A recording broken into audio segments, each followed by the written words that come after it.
What happened to Moriori after Maori arrived in New Zealand? The peaceful Moriori race?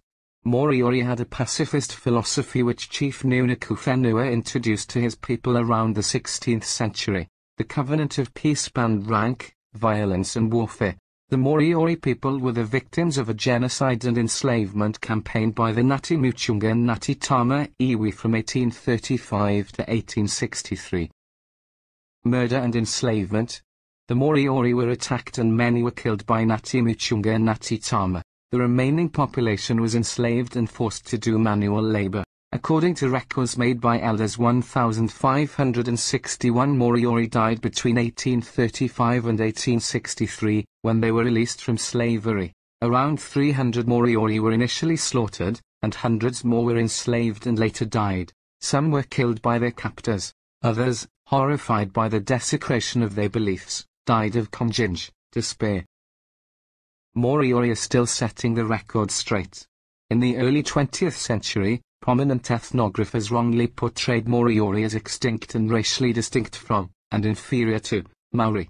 The Crown taught generations of New Zealand schoolchildren that Moriori were an inferior race. These myths caused considerable damage to Moriori.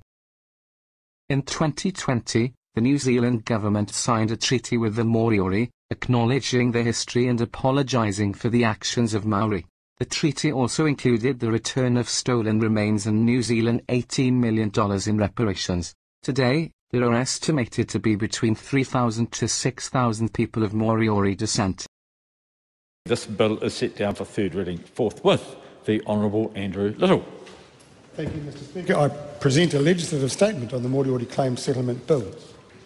That legislative statement is published under the authority of the House and can be found on the Parliament website. The Honourable Andrew Little. Mr Speaker, I move that the Moriori Settlement Bill be now read a third time.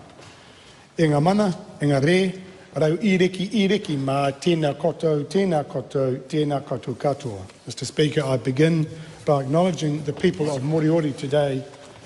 E te imi Moriori, tēnā koutou.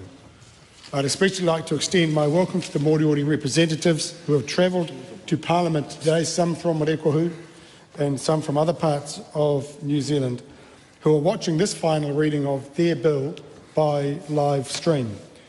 And so we welcome them here, we feel them, we know they are here, and this, Mr Speaker, is their day, and it is a very special day. Today marks the final stage in the progression of Moriori's Treaty Settlement Bill. 159 years ago, Moriori Karapuna, their tupuna, petitioned Governor George Grey, remembering the trauma of the 1835 settlement of Rekohu by Ngāti Mutanga and seeking the Crown's protection. This day is the culmination of the struggle for truth and justice that began then. It's testament to the years of hard work by Moriori and dedication towards negotiating a deed of settlement, and a long-awaited day of celebration at the end of this legislative period that has lasted nearly 2 years because of the delays caused by the COVID outbreak. I well remember being on Rekohu at Kopinga Marae towards the end of February 2020, and it was just when the world was waking up to the existence of COVID-19, and the passage of this legislation has been affected by that nasty virus. But we are here today with this bill in its third reading, and even though COVID is still around. Mr Speaker, the fact that Moriori could not be physically present in the House to see this, as so many other iwi are when their bills are going through, is another sacrifice that they have had to make in a long line of sacrifices in order to achieve settlement, in order to achieve that long fought for justice that they've been struggling for. I thank Moriori for their fortitude, their patience in reaching this significant milestone. It's now time for the Crown to make redress to Moriori for its breaches of Te Tiriti o Waitangi, and I'm pleased to be here to support the enactment of their bill. I remember and pay tribute to Moriori Karapuna on this occasion for the grievances they have suffered and the legacy of peace which serves as a cornerstone for the identity of Moriori to the present day. I also pay tribute to those who initiated this treaty settlement process who cannot be here today to celebrate this milestone. Moi mai rā e ngā ereki. I acknowledge and thank Moriori Chief Negotiator Maui Solomon for his life's work advocating for justice for Taimi Moriori and for his able leadership through this settlement process. In 1984, as the newly elected chair of the Hokotihi Moriori Trust, Maui made a promise to his karapuna to tell their story. With the enactment of this bill, that promise comes to life. I also acknowledge the wider Moriori negotiation team, Tom Lenores, Paul Solomon and Grace LeGros, and Claims Manager Susan Thorpe for their efforts in bringing about this settlement. On the Crown side, I acknowledge the Honourable Dame Fran Wild for her able leadership as Chief Crown Negotiator.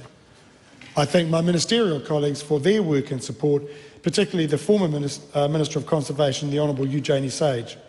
Thank you also to the officials who worked tirelessly to pull the redress together. I acknowledge the Chatham Islands Council for their support, as well as the Chatham and Pitt Island communities. The Moriori Claim Settlement Bill gives effect to the deed of settlement between Moriori and the Crown, which was signed on the 14th of February 2020. And it settles all the historical Te Tiriti o Waitangi claims of Moriori. The bill, like the deed of settlement, acknowledges the Crown's historic breaches of Te Tiriti o Waitangi. It also goes some way in providing Moriori with a cultural and economic base to support future revitalisation. The historical claims of Moriori are significant. When the Crown annexed the Chatham Islands in 1842, it extended protections under Te Tiriti o Waitangi to Moriori. At that time, Moriori were living in a state of enslavement, with severely depleted numbers on Rekohu, as a result of settlement there by two iwi whose traditional rohe was Taranaki. The Crown was aware that Moriori had been subjugated and that many had died at the hands of their captors. Moriori karapuna pleaded for the protection owed to them, but for many years the Crown failed to act to end Moriori subjugation.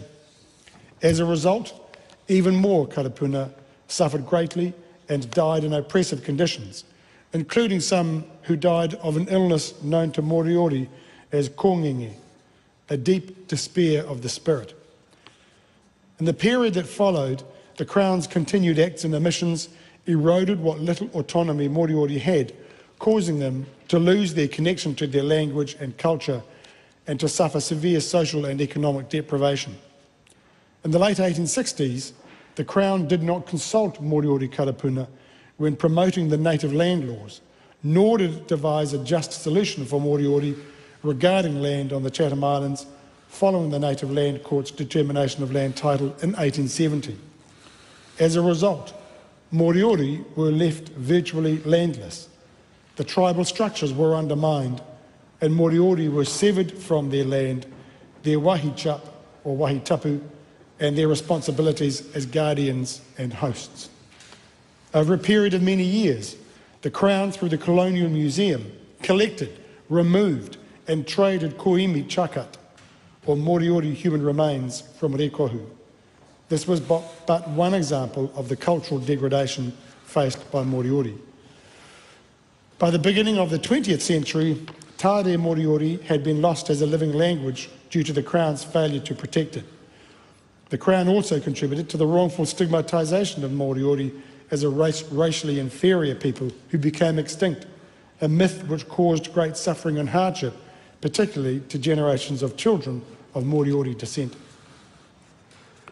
Mr. Speaker, no settlement package can ever fully compensate Moriori for the magnitude of loss they have suffered across generations. It's a testament to their extraordinary grace and their dedication to Nunuku's covenant of peace that they have chosen to accept the current package and move towards a period of reconciliation with the Crown.